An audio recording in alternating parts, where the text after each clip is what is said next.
Muchísimas gracias. Entonces, nuestra última conferencia de hoy se denomina Resultados de análisis de contaminación por CBC en productos farmacéuticos en el contexto de un brote.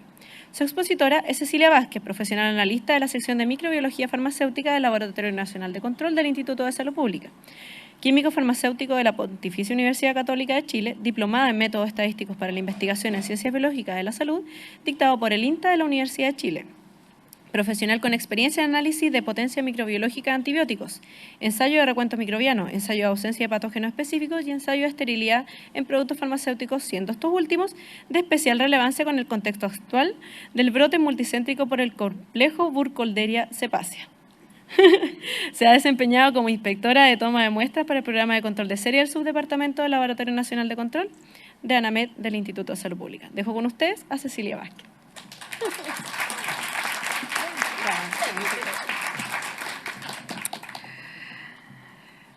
Buenas tardes a todas y a todos. ¿Se escucha bien, cierto? Sí.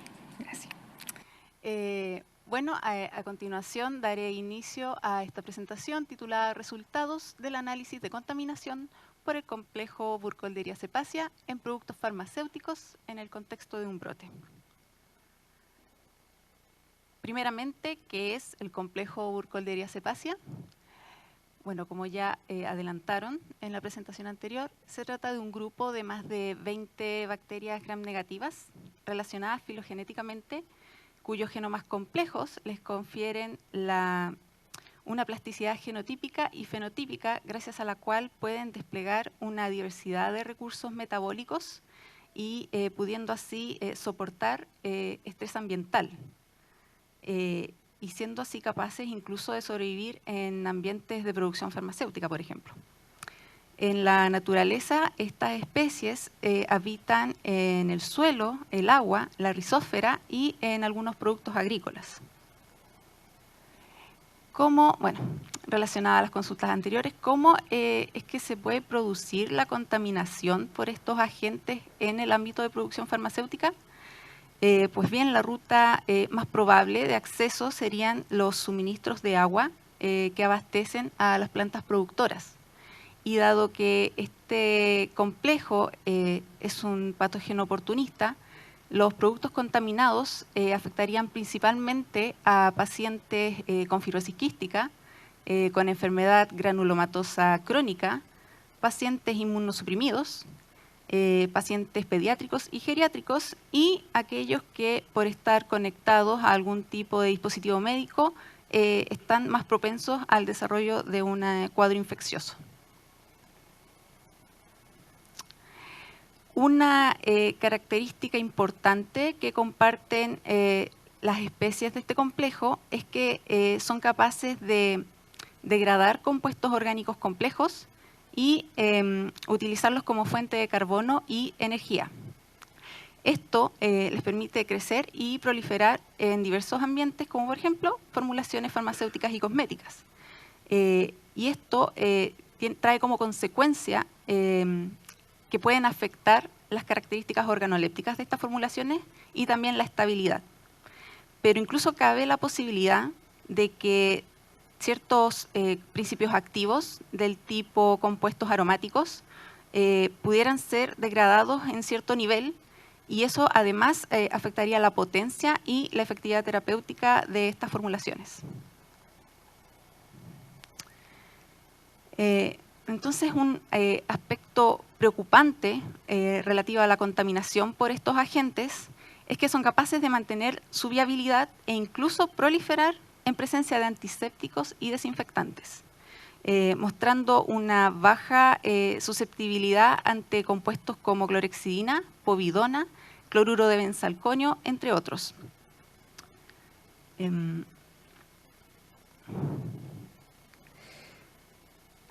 Un aspecto que... está bien. Ahora, justamente una acción que se lleve a cabo para reducir el riesgo de contaminación microbiana, por ejemplo, en el ámbito intrahospitalario, aplicando un antiséptico en la piel de un paciente previo a una cirugía, por ejemplo, pudiera ser justamente el hecho que gatille un cuadro infeccioso. Y es que uno no se espera que este tipo de productos estén contaminados, sino todo lo contrario. Y precisamente el subestimar ese riesgo microbiológico pudiera representar el mayor peligro. Esta capacidad que tiene las especies de este complejo de sobrevivir, incluso en formulaciones antisépticas, está dada por los diversos mecanismos de resistencia que pueden exhibir. De partida, por tratarse de bacterias gram negativas, son inherentemente más resistentes que las bacterias gram positivas, debido a esta membrana externa que actúa como barrera.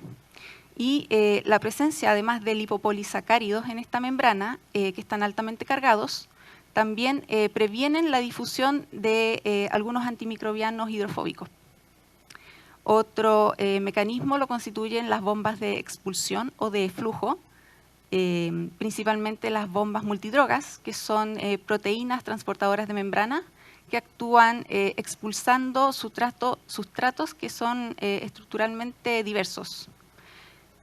También está la formación de biofilm, el cual restringe el acceso de diversos sustratos y además propicia la generación de un microambiente que está caracterizado por una baja disponibilidad de nutrientes y de oxígeno, lo que conlleva a un menor crecimiento microbiano y además un aumento en la expresión de enzimas que están implicadas en la neutralización y o en la degradación de algunos agentes antimicrobianos.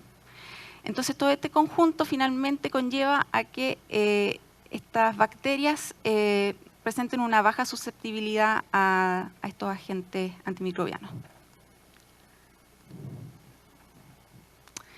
Entonces podemos tener dos escenarios distintos. Uno en el que el producto viene ya contaminado antes de su uso y eso está principalmente relacionado al riesgo de contaminación durante su fabricación.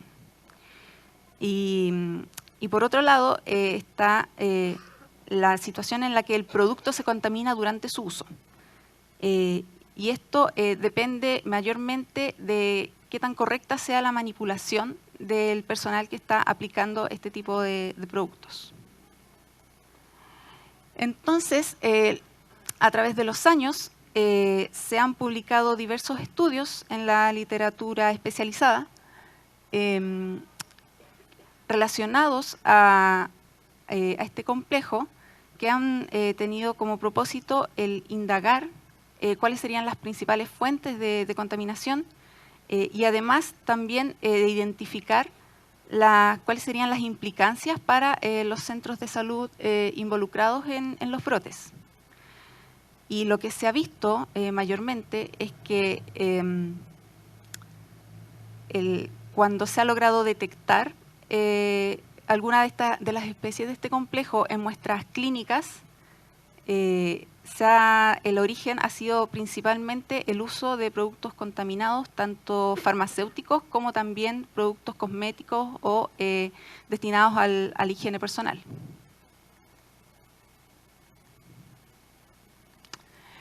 Entonces, como mencioné al inicio, se trata de un patógeno oportunista y la transmisión puede ser paciente a paciente a través de las partículas de aerosol, pero también por contacto directo con un paciente infectado. Pero además, la transmisión puede ser por contacto con superficies contaminadas. Y aquí nuevamente cobra relevancia el hecho de estar empleando un producto desinfectante que pudiera estar contaminado.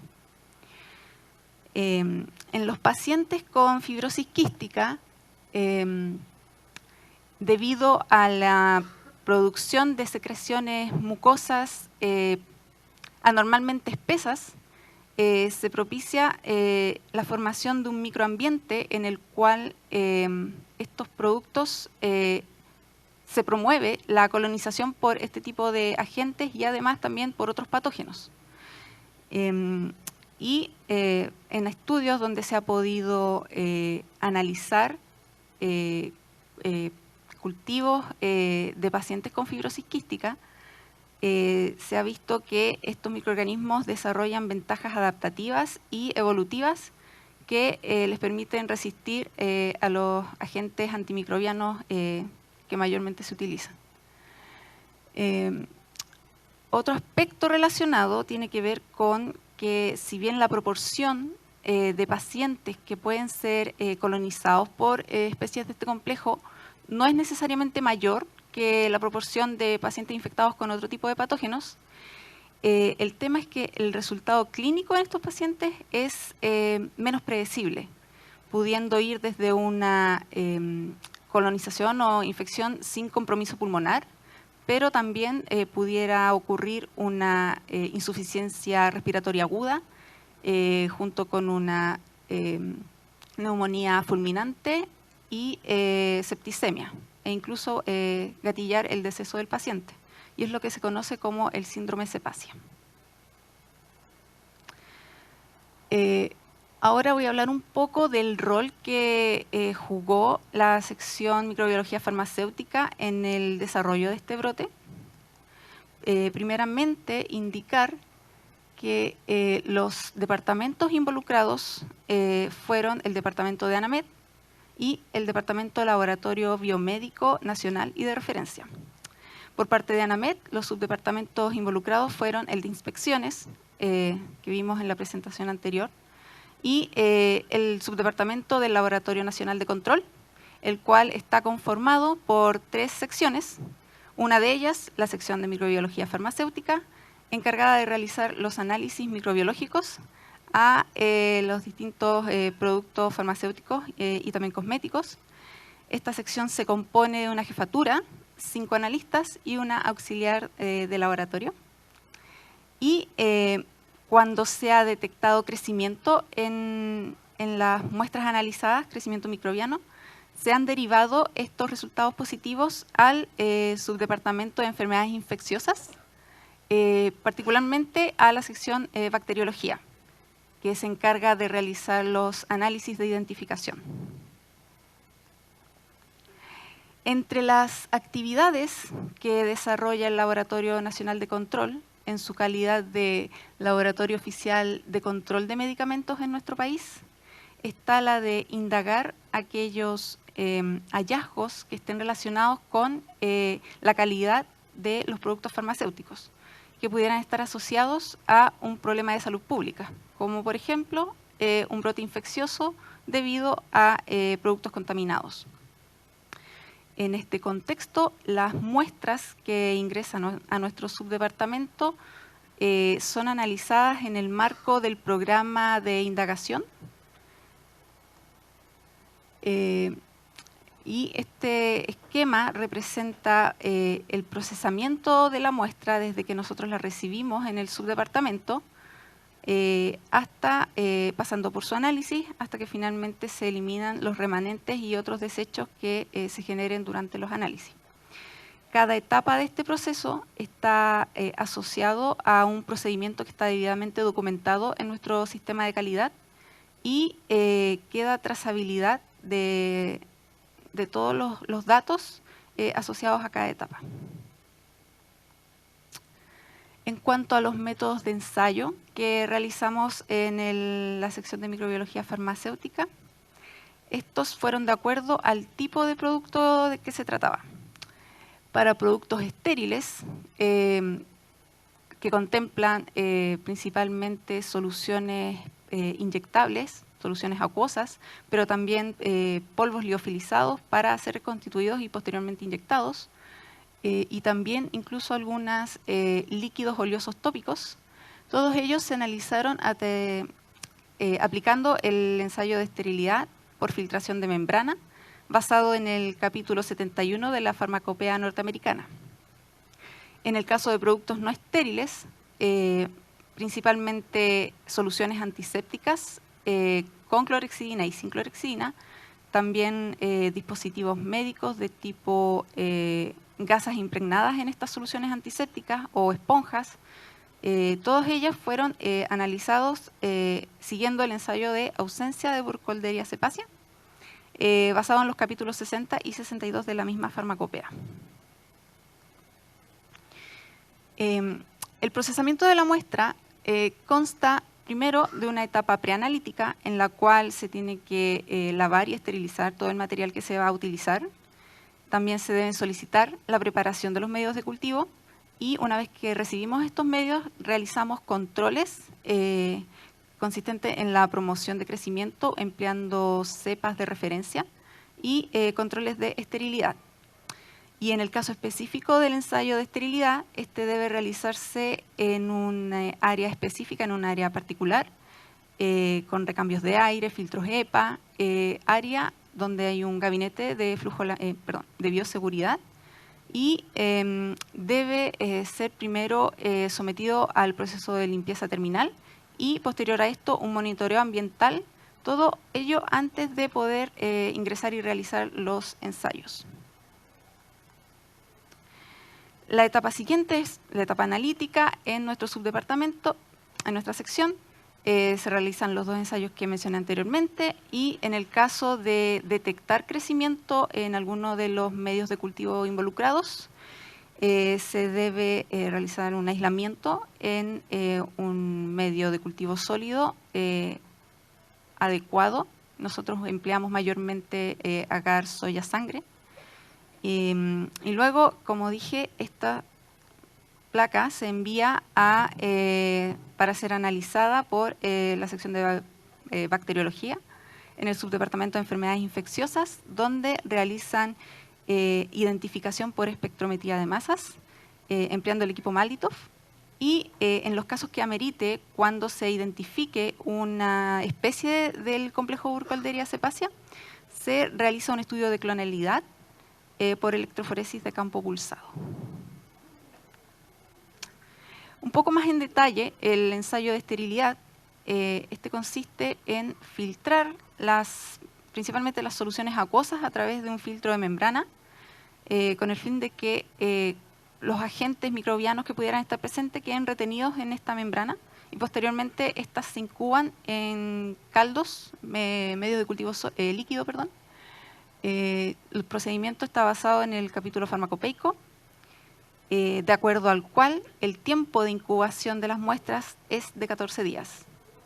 Y los caldos son dos tipos de caldo y cada uno se incuba a una temperatura distinta.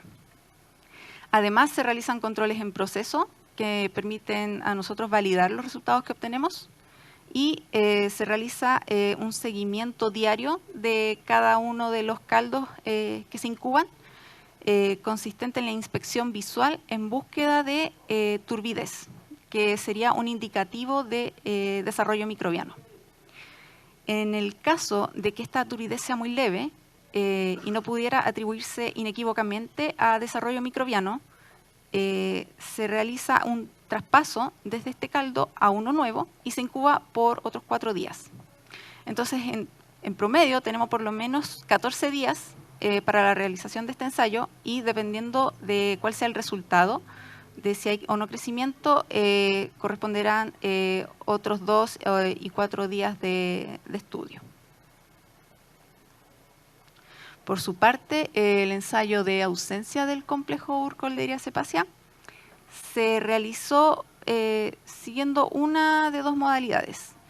En algunos casos se realizó una dilución a partir de la muestra en proporción 1:10 y desde aquí se transfirió una alícuota a un caldo de cultivo.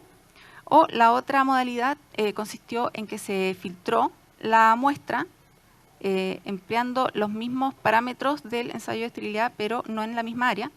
Y desde aquí se transfirió esta membrana también a un caldo de cultivo. Para las dos modalidades, el caldo se incubó y continuó su proceso hasta que se verificó si había o no crecimiento en el medio sólido. Y de haberlo, se remitía a la sección de bacteriología. En este análisis también se realizan controles en proceso y el tiempo de incubación en promedio es de unos 6 días. Y dependiendo de si habían resultados positivos, se podía alargar este periodo.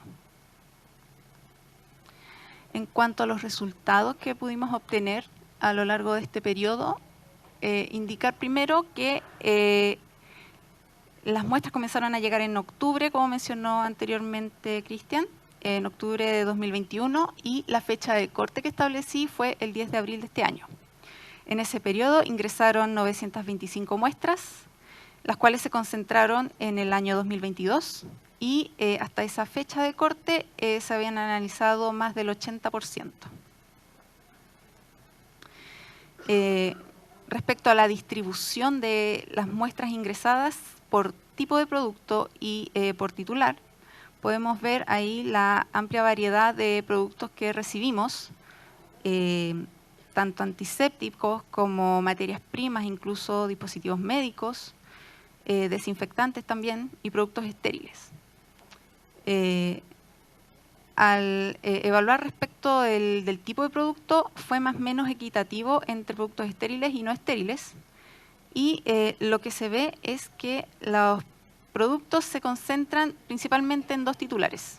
El laboratorio A, que concentró la mayoría de las muestras no estériles, y el laboratorio B, que fue el principal titular de los productos estériles. Estos productos estériles eran principalmente soluciones acuosas. Como era de esperar, la distribución de acuerdo de las muestras analizadas por tipo de ensayo fue más o menos 50-50. Y en cuanto a los resultados propiamente tal, en su mayoría las muestras no mostraron crecimiento de ningún tipo.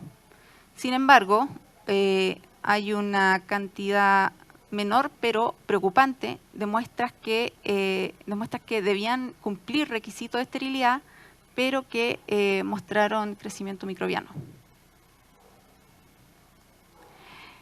De las muestras positivas, 24 fueron antisépticos con clorhexidina en su formulación y 15 fueron productos estériles.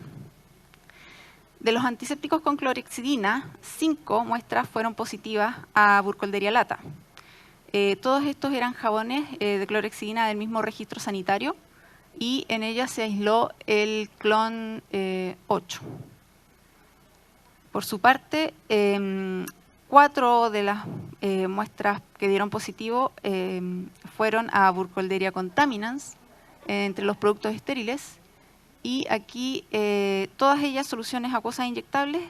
Hubo 2 registros sanitarios involucrados y en ambos se pudo detectar el clon 6 y en uno de ellos se detectó además el clon 16 que está estrechamente relacionado al 6. Bueno, como conclusión podemos mencionar fortalezas que tuvimos a lo largo de este periodo, que gracias al despliegue técnico coordinado entre las distintas áreas involucradas de nuestra institución, se logró la detección de especies de Burkholderia en muestras de productos provenientes de centros de salud y se pudo establecer que dichos productos eran la fuente del brote infeccioso, ya que estos subtipos genéticos que yo mostré fueron los mismos que se detectaron en los aislamientos provenientes de pacientes. Además, frente a un contexto desfavorable debido a la pandemia por COVID-19 y ante el aumento sostenido de muestras que ingresaban a nuestra sección, el equipo fue capaz de demostrar una eficiencia en su capacidad de respuesta, manteniendo la dotación de personal técnico calificado. Además, se implementaron mejoras a las metodologías aplicadas que permitieron la detección del microorganismo objetivo, considerando la diversidad de formulaciones de las muestras que recepcionamos. Y, por último, pero no menos importante, el personal calificado de nuestra sección demuestra continuamente sus competencias participando en rondas de comparaciones interlaboratorio, en donde se obtienen resultados satisfactorios en los ensayos que estuvieron involucrados en el desarrollo de este brote. Sin embargo, quedan desafíos importantes concernientes a nuestra sección, pero también al departamento de ANAMED, como por ejemplo implementar nuevas tecnologías que nos permitan optimizar la detección y el aislamiento de microorganismos, también disponer, ojalá, de mayor presupuesto de emergencia específico para enfrentar futuros brotes y establecer los lineamientos y directrices para el manejo de los hallazgos de microorganismos objetables en los ambientes de producción farmacéutica. Los titulares también tienen desafíos por delante, que es implementar protocolos respecto a la detección de los microorganismos objetables y ojalá ir más allá del requisito mínimo de calidad farmacopeico, ejerciendo controles rigurosos a sus procesos y abordando cada hallazgo con un enfoque de riesgo, siempre teniendo como principal objetivo la salud del paciente. Y por último, un desafío en conjunto entre la autoridad sanitaria, la industria y los diversos centros de salud, que nos lleve a crear e implementar un protocolo a nivel nacional que permita enfrentar futuros brotes, teniendo como foco el hecho de que estas bacterias son cada vez más resistentes a los antimicrobianos y los brotes van a ser cada vez más frecuentes en el futuro. Quiero agradecer también al equipo de trabajo. Aquí no están todos, falta una persona. Y aquí hay más personas que se fueron sumando en el camino, fueron de paso, pero todos ellos profesionales, técnicos altamente capacitados, que fueron todos un aporte desde sus distintas áreas de conocimiento. Y particularmente quisiera agradecer a Patricia, Claudia y Teresa por el compromiso.